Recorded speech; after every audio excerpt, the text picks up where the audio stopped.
I'm Holly, 32 years old. 6 weeks ago, I woke up from a 9-hour spinal surgery, and the first thing I noticed was 73 missed calls.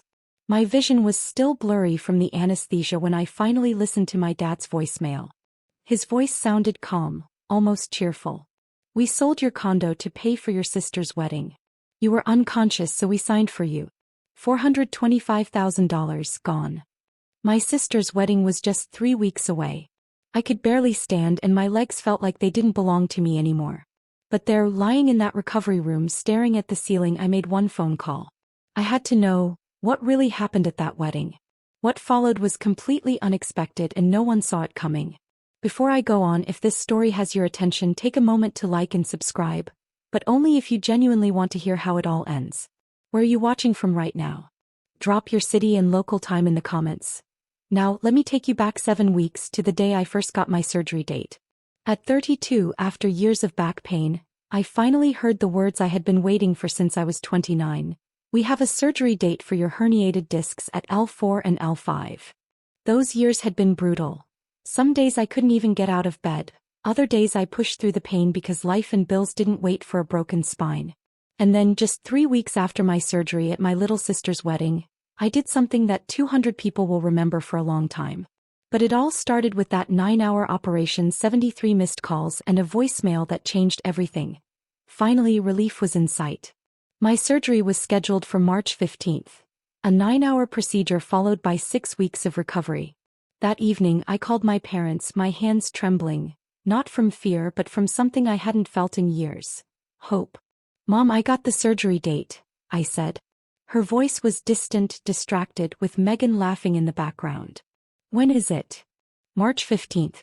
I'll need someone to drive me home after," I explained. She hesitated. "March? Holly, that's right in the middle of wedding prep. Megan's getting married in April." I tried to respond, but she was already talking to Megan about centerpieces. "Talk later," she said, and hung up before I could finish. I sat there, phone in hand, staring at nothing. I wasn't surprised, not even a little, and that was the hardest part. Growing up, I'd learned not to expect support from my parents. When I graduated college, they weren't there. When Megan failed an audition for a local commercial, it barely registered with them. Even when I bought my condo at 27, my father's first words were, "Why didn't you help your sister instead? She needs it more than you." 32 years of learning not to count on them, yet I never fully stopped hoping. Megan, my 28-year-old sister, had been an influencer for 4 years with about 12,000 followers, mostly purchased. She'd never held a job for more than 3 months. At 21, my parents bought her a car. At 21, I worked double shifts to cover tuition. "Holly can take care of herself. Megan needs more support," my mother always said. That support often came at my expense. The week before my surgery, I handled everything myself. I hired a home care aide for the first 2 weeks, prepared all my meals, and set up a bed in my living room so I wouldn't have to climb stairs. Not once did my parents offer to help, yet they called 3 times asking if I could contribute to Megan's wedding fund. "It's going to be beautiful, Holly," my mother said during the last call. The venue alone cost $80,000, and Megan had picked a $22,000 dress. "That's a lot of money, Mom," I reminded her.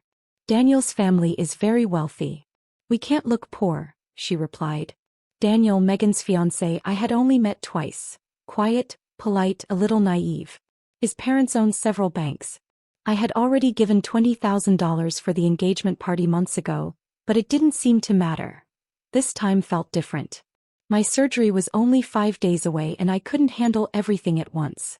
"I can't," I said, and her voice immediately turned cold. "Fine. We'll figure it out without you, like always." Then she hung up. Like always, I sat there staring first at my phone, then at the condo around me. 8 years of savings, overtime, freelance work, skipped vacations. It all lived here in these walls, proof that I existed on my own. I had no idea how much that proof would soon cost me. People often ask why I cared so deeply about this place. $425,000 in San Diego barely gets you 800 square feet. A small kitchen, 1 bedroom, and a balcony barely big enough for a chair. But the condo was never about the size. When I was 12, my father told me I wasn't the pretty one in the family. "That's okay," he said, trying to sound kind. "You're the smart one. You'll have to work harder, but you'll be fine. Work harder became my rule. I pushed myself in school, earned scholarships to cover most of college and paid the rest myself. I worked harder at my job, moving from junior developer to senior engineer in 6 years. I worked harder than anyone I knew. At 27, I walked into a bank and signed papers making me a homeowner. No help, no co-signers, no handouts. For the first time, I had something that was truly mine. My condo held 8 years of my life. A tiny balcony where I drank my coffee every morning, and walls that proved my value, even if my family refused to acknowledge it. There was more they didn't know. 5 years ago, my parents nearly lost their house, $180,000 in debt, foreclosure notices, and desperate late-night calls. I gave them $30,000, all my savings for a future down payment, and they never paid me back or even mentioned it again. So when I went into surgery, I had no clue they had found a way to take what little I had left. March 15th arrived. I remember the bright fluorescent lights of the pre-op room, the nurse checking my the anesthesiologist explaining the procedure. Count backward from 10, she said. I reached 7 and then everything went black. 9 hours later, I opened my eyes in the recovery room. My whole body ached, every joint and muscle screaming, and the reality of what awaited me outside those hospital doors was still unimaginable. My whole body ached. My back, my throat from the tube, even my eyelids felt heavy. A nurse smiled at me. Surgery went well. How do you feel? I whispered, like I got hit by a truck. She chuckled softly and handed me my phone. My family had been calling non-stop. I squinted at the screen. 73 missed calls, 47 text messages. My first thought was that something had happened to someone. My second thought was Megan's wedding.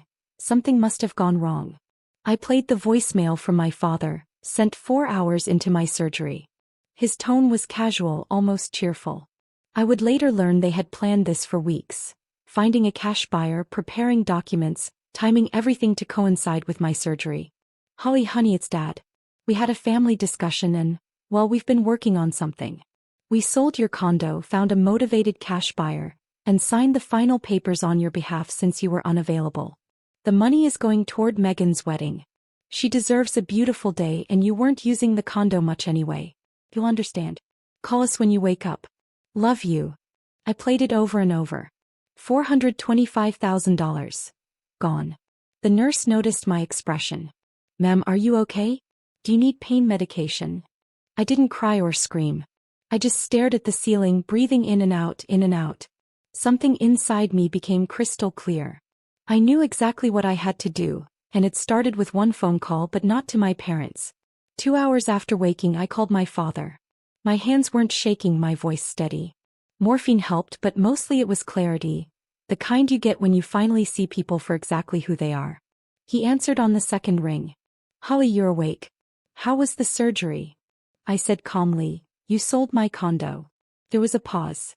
You got my message while I was unconscious. Well, yes, we needed to move quickly. The buyer, I interrupted, you forged my signature. Another longer pause. Forged is a strong word, sweetheart. We just facilitated the transaction. You would have agreed anyway. Family helps family. Megan needed it.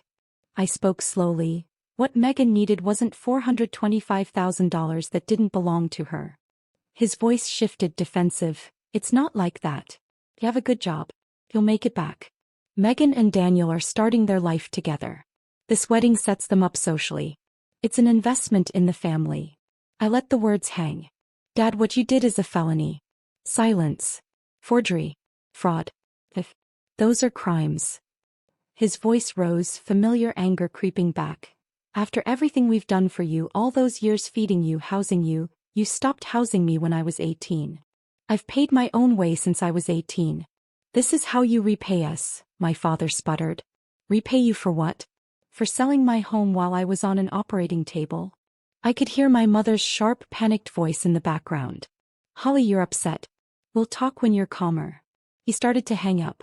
Dad, I said quietly, you're going to regret this. The line went dead. He had no idea how right I was. 20 minutes later, my mother called. Holly Marie Sullivan, her voice icy. What did you say to your father? The truth, I said. The truth. She let out a sharp, bitter laugh. The truth is we sacrificed everything for this family, and you're lying in a hospital bed threatening us. Mom, you stole my home. You forged my signature. You sold my property. There's no borrowing involved. Stop being dramatic, she snapped, then pivoted to wounded. Do you know how stressed I've been planning this wedding for months? Your father's blood pressure is through the roof and now you're making it worse. I closed my eyes. The playbook was worn thin. Mom, I just had major spinal surgery. I can barely feel my legs and you're telling me I'm making things worse. Megan is getting married, Holly. This is the most important day of her life. Why can't you just be happy for her? I was happy for her before she took $400,000 from me. She didn't take anything. We made a family decision while you were unconscious, my mother insisted. Same thing. You would have said no anyway. You've always been selfish. I let that word hang. Selfish. 32 years of working, saving, asking for nothing, and I was the selfish one. Mom, I said softly, do you know who owns the house you're standing in right now? She paused.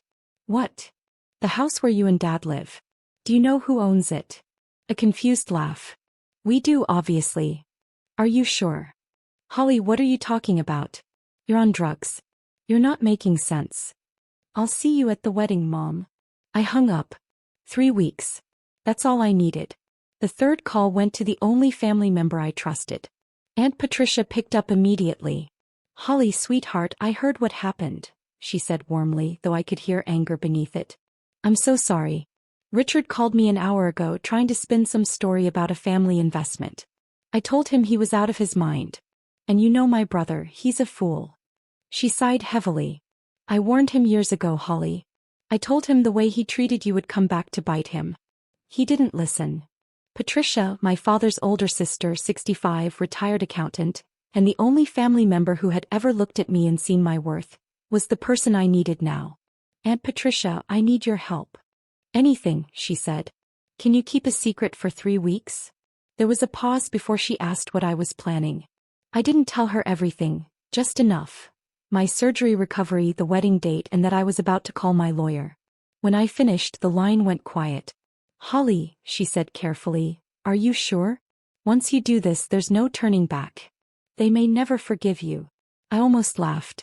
They sold my home while I was on an operating table. Forgiveness stopped being an option the moment that happened. After a long silence, she asked what I needed. I'm giving you an envelope, I said. Keep it safe. If anything happens to me or if they try anything else, bring it to the wedding. She agreed, though surprised, and reminded me I'd always been the strongest one in the family and not to let them break me. I promised I wouldn't. Then I told her something I'd never shared before. In 2021, an old college friend who worked at a bank called me quietly to warn me my parents were about to lose their house. $180,000 in debt, foreclosure less than 2 months away. Even after the $30,000 I'd already given them to get back on their feet, they were worse off than before. I remember sitting in my condo staring at the wall, realizing the same parents who skipped my graduation and dismissed my achievements were on the edge of losing everything. I had a choice. Let them face the results of decades of bad decisions or step in one last time. I chose the second option. I contacted a real estate attorney and asked if it was possible to quietly buy my parents' debt and property without them knowing it was me. He explained it could be done through an LLC, fully legal and anonymous. 3 weeks later, I owned their house. My parents believed an investment company had rescued them, and they signed papers to rent the home they'd lived in for 20 years, never realizing their own daughter was now the owner. Every month, their rent check went straight into my account. They had no idea. I didn't do it out of revenge back then. I did it because, despite everything, I still loved them. I wanted them to have a home even if they'd never given me one. But now, lying in a hospital bed 4 years later, knowing what they had done, that love had finally reached its limit. 3 days after surgery, my lawyer Marcus Smith came to my room. He was tall, in his mid-40s, with the calm confidence of someone who'd seen every kind of family disaster. He'd been keeping my secret for 4 years, ever since I bought my parents' house. I pulled the documents on your condo sale, he said, setting a folder on my bedside table. It's worse than I thought. I braced myself. Tell me. He explained they had used a forged power of attorney. My signature didn't even come close to matching. The notary stamp was from a man in Nevada who had a record of rubber stamping documents without verification. My father had probably found him online. It's a federal offense, Marcus said quietly. Can we reverse the sale? I asked. He shook his head. The buyer was a third party, completely innocent. Undoing the sale could take years and still might not return the property. I absorbed it. $425,000 gone. But Marcus had options. You could file criminal charges. Fraud, forgery, identity theft. Your parents could face serious jail time. He paused, then pulled out another document. The house. Your parents' house? You still own it, free and clear. And their lease expires April 19th, 1 week after Megan's wedding. I did the math. April 19th, exactly 1 week after Megan's big day on April 12th. If you wanted to serve them with a notice to vacate, you could, Marcus said. I stared at the ceiling. 30 days from the notice. There's something almost poetic about that timing, he added. For the first time since waking from surgery, I smiled. Draft the notice, I said. I'll tell you when to serve it. 1 week before the wedding, Megan called. I was home by then, moving slowly with a cane, pain manageable, head clear. Holly, she said, her voice sweet but sharp underneath. I hear you've been upsetting Mom and Dad. Have I? I asked. They said you threatened them over some money thing. I laughed softly. Money thing? Megan, they sold my condo, the one I bought with 8 years of savings, right? She dragged out her words. Well, that was a family decision. You're single. You don't need a place that big. I let it hang. 800 square feet. My entire life. Still, it's not like you have a husband or kids, Megan said, her voice dripping with sweetness. I let the silence stretch. Megan, did you know where the money came from?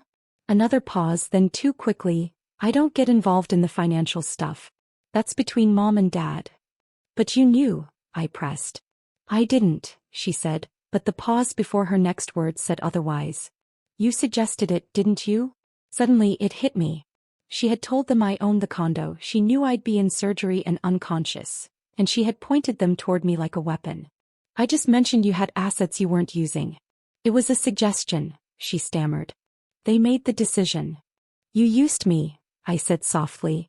You're being dramatic, her voice hardened. You've always been jealous of me, Holly. You're 32 and alone. No one wants you, and now you're trying to ruin my wedding because you can't stand seeing me happy. I closed my eyes, breathed, and said calmly, I'll see you at the wedding. You better not cause a scene, she warned. I wouldn't dream of it, I replied and hung up. She had painted the target on my back. Now she would watch me pull the bow. The next day Megan went public. Her Instagram story appeared at 7:43 p.m. A staged photo of her sitting in a bridal boutique, mascara streaked, lips quivering, captioned, When someone in your own family is so jealous of your happiness that they try to destroy your wedding. My sister is threatening the most important day of my life. Just because she's alone and bitter doesn't mean she can steal my joy. Within an hour the comments exploded. So sorry, Queen. Don't let the haters win. Jealousy is ugly. Family should support each other. Your sister sounds toxic. Cut her off. My phone started ringing nonstop. Calls from aunts, uncles, cousins, even my mother's friends. Holly, how could you? Megan is devastated. Why are you doing this to your family? Not one person asked my side. Not one person questioned the story. I didn't respond. I screenshotted everything. The post, the comments, and the private messages from relatives calling me selfish, jealous, pathetic. Every word. My cousin David called trying to play mediator. Holly, can't you just apologize for the family's sake? Apologize for what? I asked. For whatever you did to upset Megan. David, they sold my home while I was in surgery. They forged my signature, I told him. Silence. Well, he said finally, there's two sides to every story. I hung up. Two sides. Everyone demanded two sides, but no one wanted to hear mine. That was fine. In 2 weeks they would hear it whether they wanted to or not. I saved every screenshot to a folder on my laptop. Every attack, every assumption, every cruel word. These will be useful later, I muttered to no one. The wedding was 14 days away. The countdown had begun. Pause here.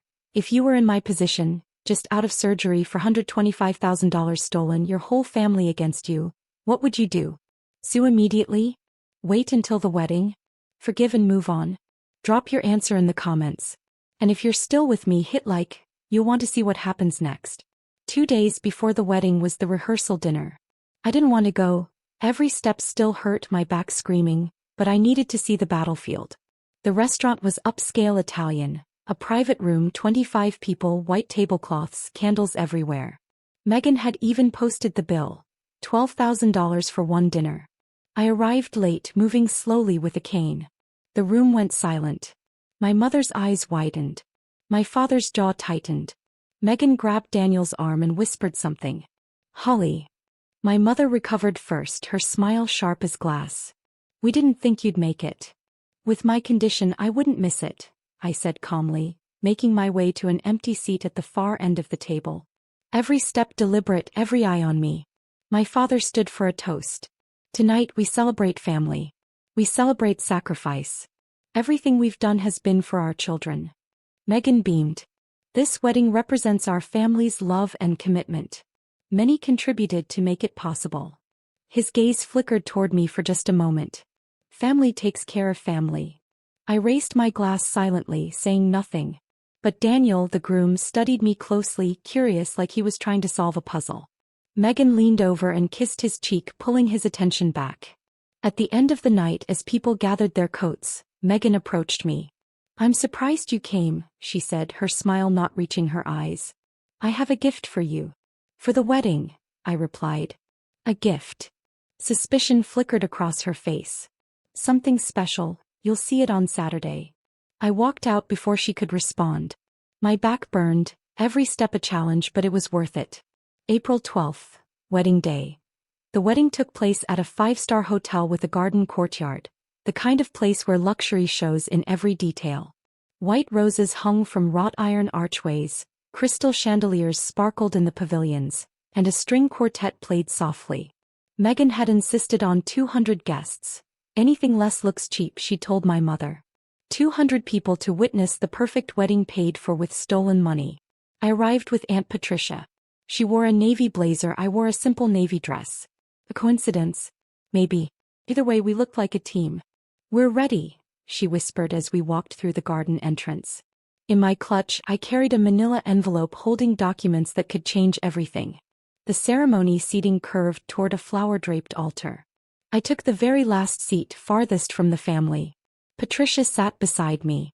I could see my mother in champagne silk, already dabbing at her eyes, and my father in a tuxedo that probably cost more than my first car.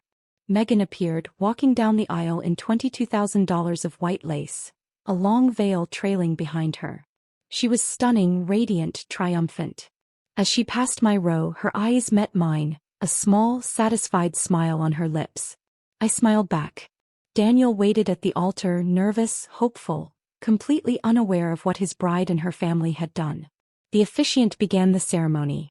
When he reached the line about objections, "Speak now or forever hold your peace," several heads flicked toward me. I didn't move. Not yet. Megan's smile widened. Not here. Your moment will come at the reception where it belongs. The ceremony flowed beautifully. Vows exchanged, rings placed. Daniel kissed his bride. 200 hands clapped. My mother wept. My father beamed. The perfect picture of proud parents. I stayed calm, face neutral, heart steady. Patricia squeezed my hand once. Afterward, guests moved to the reception, a massive white tent with chandeliers, round tables draped in ivory, and a dance floor large enough for 50 people.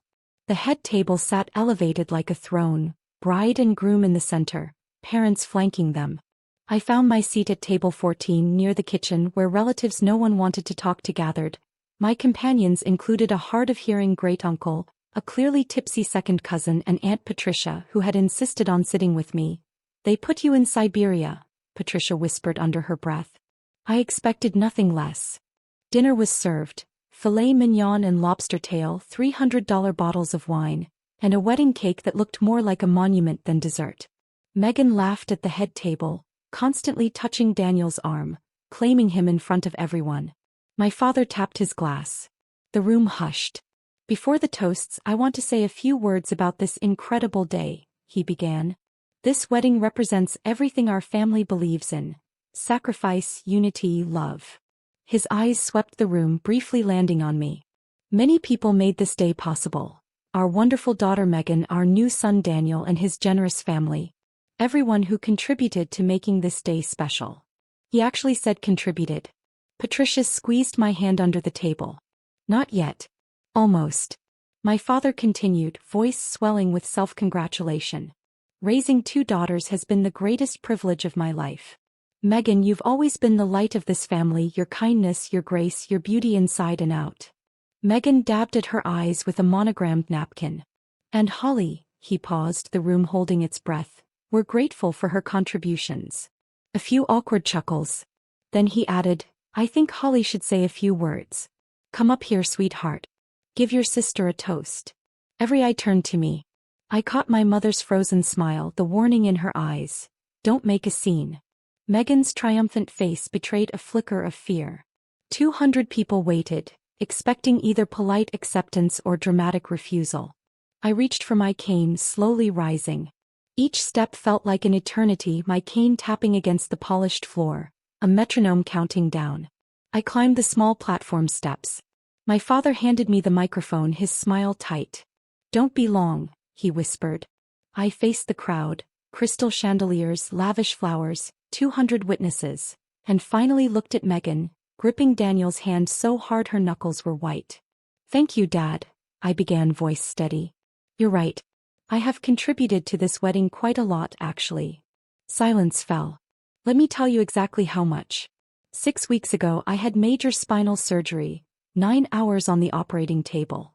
A few sympathetic murmurs rippled through the room. While I was unconscious, while doctors were literally cutting into my spine, my parents made a decision. They sold my condo.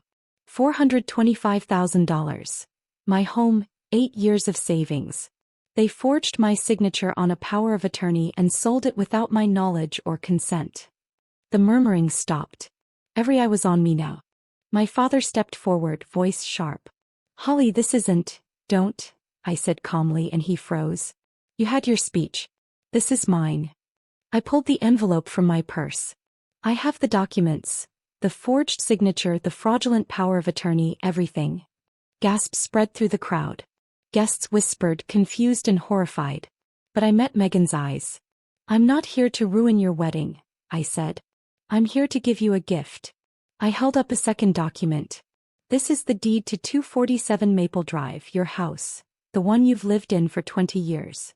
My mother stood abruptly. What does that have to do with? In 2021, when you were about to lose that house to foreclosure, someone bought it, I said. An anonymous investor. You thought you'd been paying rent all this time. I let the pause hang. That investor was me. My mother's face went pale. My father gripped the edge of the table. I own your house, I said quietly. I've owned it for 4 years. And your lease? It expires in exactly 30 days if I choose to send the notice. The room erupted, gasps, murmurs, chairs scraping. Megan's confident smile vanished. My father lunged toward me. You're lying. That's impossible. It's public record, Dad. Check it yourself. My mother was hyperventilating. How could you? Why would you? I let the words settle. I saved your house because I loved you, even when you never loved me back. From the back of the tent, a figure approached. Marcus Smith, my attorney, crisp gray suit, leather briefcase in hand. Who is that? My father demanded. My attorney, I said, stepping aside. He's here to verify everything I've said. Marcus spoke with calm authority. I'm Marcus Smith, real estate attorney. Holly Sullivan is the legal owner of 247 Maple Drive. The power of attorney used to sell her condominium was fraudulent. My client has grounds for criminal prosecution. The room went silent. Then Daniel stood, voice shaking. Wait. The money for this wedding, the $300,000 your parents contributed, was from Holly's condo. My mother couldn't meet his eyes. You paid for our wedding with stolen money? He asked, rising. You told me it was savings, a family trust. Megan grabbed his arm. Daniel, it's complicated. Complicated? He snapped, pulling away. Did you know? She opened her mouth, then closed it. Silence answered him. His parents stood, faces stern. "We need to speak with you now," his mother said. The string quartet had stopped. Servers froze, champagne bottles in hand. 200 guests watched the most expensive wedding they'd ever attended collapse in real time. And I hadn't raised my voice once. Daniel walked off the platform. Megan stumbled behind him in her $22,000 dress, nearly tripping over the hem. "Daniel, please, let me explain." Daniel spun around, face red with anger. "Explain what?" "That your family stole from your own sister to pay for this." He gestured at the tent, the flowers, the champagne towers. "That you knew and said nothing?" I shook my head. "I didn't. I mean, I thought." "You thought what?" "That it was fine because Holly was unconscious." Megan's composure finally cracked. Tears streaked her mascara as she sobbed, real sorrow this time. I watched from the platform, not triumphant or satisfied, just exhausted. Daniel's mother, Sandra Whitmore, approached Megan with calm authority. "We need to discuss some things privately." Megan followed, Daniel close behind, the door clicking shut behind them. At my feet, my mother remained at the head table staring blankly, while my father paced like a caged animal, muttering about lawyers and betrayal. Aunt Patricia appeared beside me. "It's done," she said softly. "Not quite," I murmured, eyes scanning the crowd, shocked faces, whispered conversations, phones recording every moment. I lifted the microphone one last time. "I want to be clear. I didn't do this for revenge. I did it because the truth deserved to be told, and because I deserved to be treated like a human being." I set the microphone down and walked off the platform. The crowd parted like water. No one stopped me or said a word. Outside, the spring air was cool and clean. It was over. Almost. But if you think that's the end, you're wrong. What Daniel discovered about Megan changed everything. Before I continue, if you haven't subscribed yet, now's the time. Drop a comment. What do you think he did next? I didn't leave immediately. I sat on a hotel garden bench, watching the sunset paint the sky orange and pink. Guests trickled out in small groups, some gossiping quietly, some leaving in shock. Cousin David approached first, unable to meet my eyes. "Holly, I didn't know." "I'm sorry." I nodded silently. Great Aunt Margaret, my father's aunt, gripped my hand firmly. "I always said Richard didn't deserve you. Your grandmother would be proud." That one brought tears to my eyes. The surprise visitor was Sandra Whitmore. She sat beside me, Chanel suit still flawless despite the chaos. "Holly," she said, voice measured but kind. "We had no idea about any of this. Daniel is devastated. He's questioning everything right now." "I'm sorry. That wasn't my intention, was it?" I shook my head. "No. I just wanted the truth out." She smiled faintly. "For what it's worth, I think you did the right thing. A marriage built on lies was never going to last." She walked away before I could respond. Inside the tent, raised voices echoed. My father yelling, my mother crying. Megan came out of the side room alone. Daniel wasn't with her. When she saw me on the bench, her face twisted with anger. She started toward me, then froze, turned and walked back inside. Smart choice. The string quartet began playing again, a faint attempt at normalcy, but nothing about this day was normal anymore. About an hour later, after most guests had left, Daniel found me. Still in his tuxedo, his bow tie loose, his eyes red, he sat down heavily on the bench. "Holly, I need to tell you something," he said. I shook my head. "You don't owe me anything, Daniel." "No, I do," he admitted, running a hand through his hair. "I've been such an idiot." I waited. He explained that 3 months earlier, when they got engaged, his laptop had gone missing overnight at Megan's apartment. "Break-in," she'd claimed. Nothing else was taken, except his laptop. Financial records, family holdings, trust fund details. Now it made sense. She had been researching his family long before the engagement, targeting him all along. "I think she engineered the whole thing," he admitted, voice cracking. "The charity event, the conversations, the way she knew exactly what to say, it was a setup." I didn't know what to say to someone whose relationship had been a con. Finally I managed. "I'm sorry." "Don't be," he said. "You saved me." He stood, steadying himself. "I've already spoken to my parents' lawyer. We're filing for annulment on fraud. The marriage isn't even 12 hours old. And my family is demanding Megan return what they contributed, $150,000. Though I don't think she has it." Then he walked away into the dark. Meghan had finally met someone who could fight back. The fallout was immediate. By Monday, my speech had circulated through the extended family like wildfire. A guest had recorded it and shared it in a family group chat, and from there someone leaked it publicly. Within days, it had thousands of views, forwarded again and again. My father's boss called him in for a meeting. 32 years of service at a mid-level insurance company didn't matter now. His reputation was at stake. "We're placing you on administrative leave pending an ethics review," they told him. My mother lost her book club, her tennis group, her charity committee leadership. Phone calls stopped. Invitations dried up. The world they had carefully curated for appearances crumbled overnight. And Meghan, the few real followers among her 12,000 Instagram accounts, started disappearing. The fake bots stayed, of course, they don't have consciences. Someone had found the wedding video and posted it publicly. Comments poured in. "Imagine stealing from your own sister during her surgery. This is disgusting." She got exactly what she deserved. The annulment went through quickly. Daniel's family had excellent lawyers, and Meghan was left with nothing. No husband, no money, no reputation. 1 week later, she landed her first job in 6 years. A retail associate position with minimum wage and commission. And I heard she cried telling our mother. As for me, I felt nothing. No satisfaction, no triumph, only a quiet emptiness. I had never wanted any of this. All I had ever wanted was to be seen, to be valued, to be treated like I mattered. Some families simply cannot give that. They only understand power. And now, finally, they understood who had it. 30 days after the wedding, my phone rang. My father's name on the screen. I almost didn't answer. "Holly," his voice smaller, older, hesitant, "we need to talk about the house." I asked, "What about it?" "The notice says we have to leave," he said, pausing.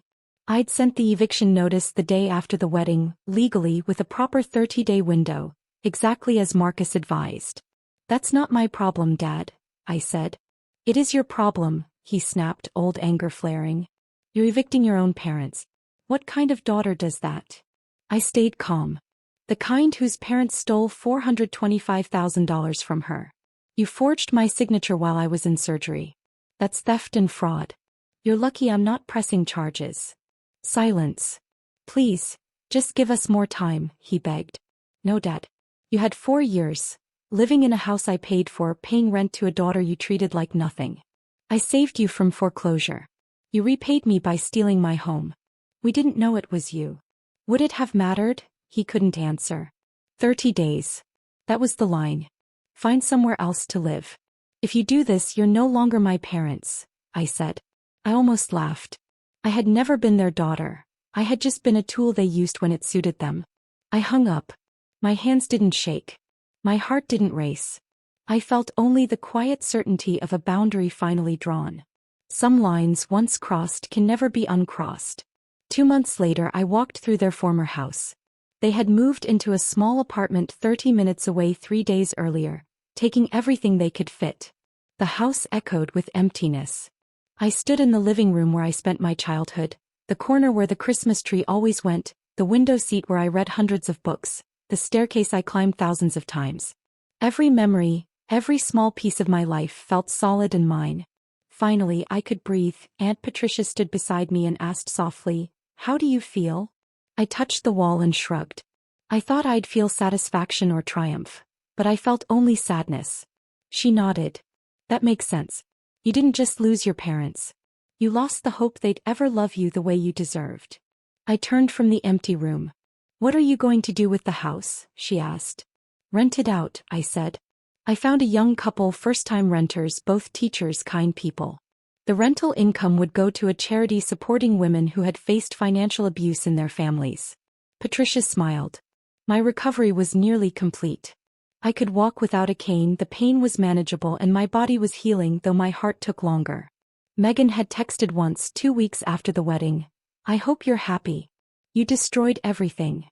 I didn't reply. Daniel sent a short, honest note. "Thank you for the truth. I know it cost you. I won't forget it." I saved that one. I locked the door to my parents' former house, my house now, and stepped into the warm spring sun. Birds sang in the maple trees. Life continued. 3 months later, I saw my mother in a park near my new apartment. a smaller place while I figured out my next move.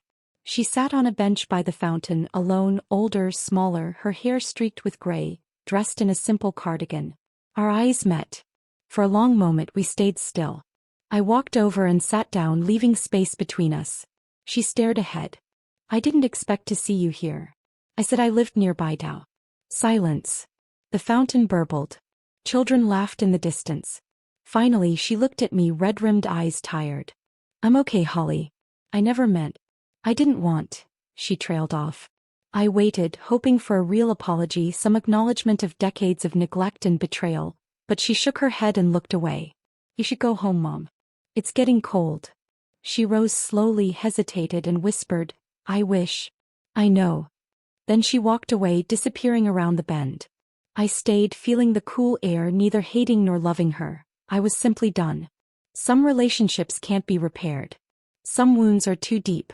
And that's okay. Life doesn't always give tidy, happy endings. My parents live in their small apartment. We don't speak. I hear occasional updates from Aunt Patricia but no longer ask. Megan works retail and has been in therapy, Patricia says. I'm left with my life, my house, my independence, and finally my peace. Whether it helped her, I don't know. I hope it did, not for her but for whoever she becomes next. Daniel remarried 2 years later, a teacher from Connecticut, and they now have a baby. He sent me a birth announcement. I thought that was kind. As for me, I'm 34 now. Last year I bought a new place, smaller than the old condo but fully mine. Every brick, every floorboard, every window belongs to me because I earned it again. I even kept the cane tucked away in my closet, a quiet reminder of how far I've come. Here's what I've learned. Setting boundaries isn't revenge, it's self-respect. Family doesn't get a free pass to hurt you. Blood doesn't erase betrayal. And sometimes the most loving thing you can do for yourself is walk away. If you see yourself in my story, if your family treats you like an afterthought, like an ATM, or like someone whose only job is to serve them, you need to know this. You deserve better. You are allowed to say no. You don't have to burn yourself out to keep others comfortable. Thank you for listening. If this story resonated with you, share your thoughts in the comments. I read every single one. And if you've ever had to set boundaries with family, tell me about it. You are not alone. The lessons I want you to take away are these. First, no one has the right to take what you've worked for, not even family. Second, setting boundaries doesn't make you cruel. It makes you strong. Third, sometimes silence isn't weakness. It's preparation. Thank you for staying with me through this entire journey. It means more than I can say. If this story struck a chord, hit subscribe and turn on notifications. I share stories like this every week. Check the description for more family drama. And if you have your own story, I'd love to hear it in the comments. Take care of yourself. You matter. And don't let anyone convince you otherwise. See you next time.